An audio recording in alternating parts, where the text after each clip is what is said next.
Assalamualaikum warahmatullahi wabarakatuh.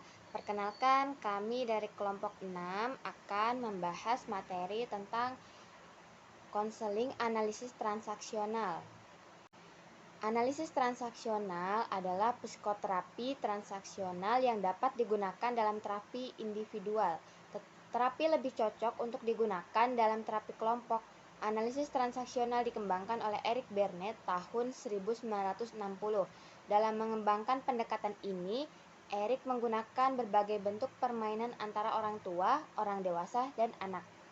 Pendekatan analisis ini juga mengakui bahwa mereka dipengaruhi oleh harapan serta tuntutan oleh orang lain yang signifikan baginya, terutama oleh karena keputusan yang terlebih dahulu telah dibuat pada masa hidup mereka pada saat mereka sangat bergantung kepada orang lain. Secara singkat, hakikat manusia menurut analisis transaksional adalah: yang pertama, manusia adalah makhluk yang mempunyai kemampuan untuk hidup.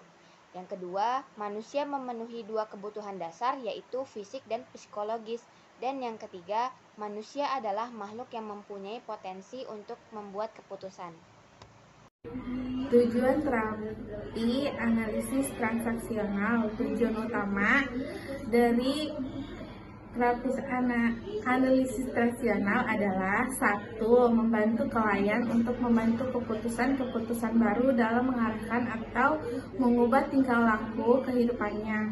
2. Memberikan klien suatu kesadaran serta kebebasan untuk memilih cara-cara serta keputusan-keputusan mengenai posisi kehidupan, serta menghindari klien cara-cara yang bersifat deterministik.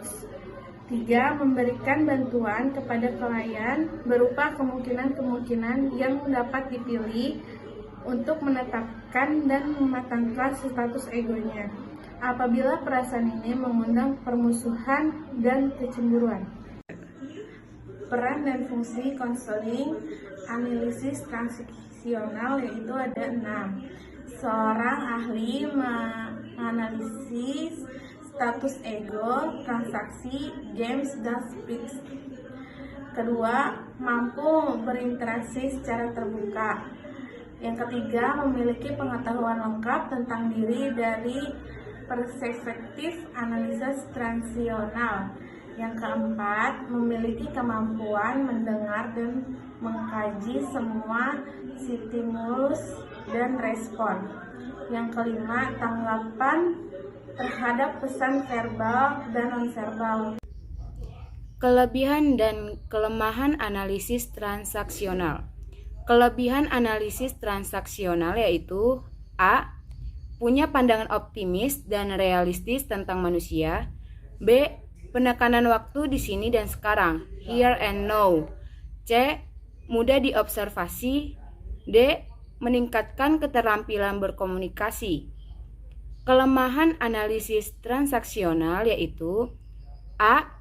Kurang efisien terhadap kontrak treatment karena banyak klien yang beranggapan jelek terhadap dirinya, dan tidak realistis sehingga sulit tercapai kontrak karena klien tidak dapat mengungkapkan tujuan apa yang ia inginkan.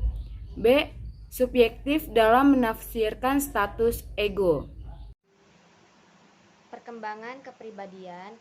Konseling analisis transaksional dibagi menjadi dua, yaitu perkembangan kepribadian yang sehat, kemudian perkembangan kepribadian yang abnormal.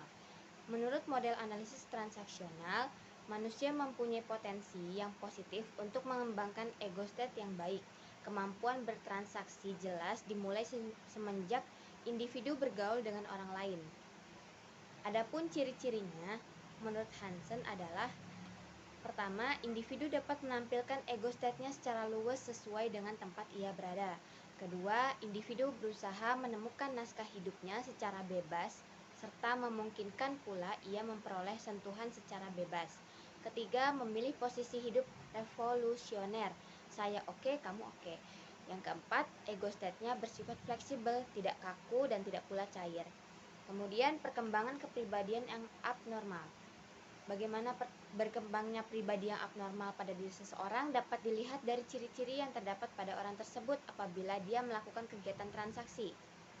Adapun ciri-ciri dari perkembangan kepribadian abnormal ini adalah yang pertama, kecenderungan untuk memilih posisi devolusioner, obvolusioner, dan pada dirinya ada unsur tidak oke.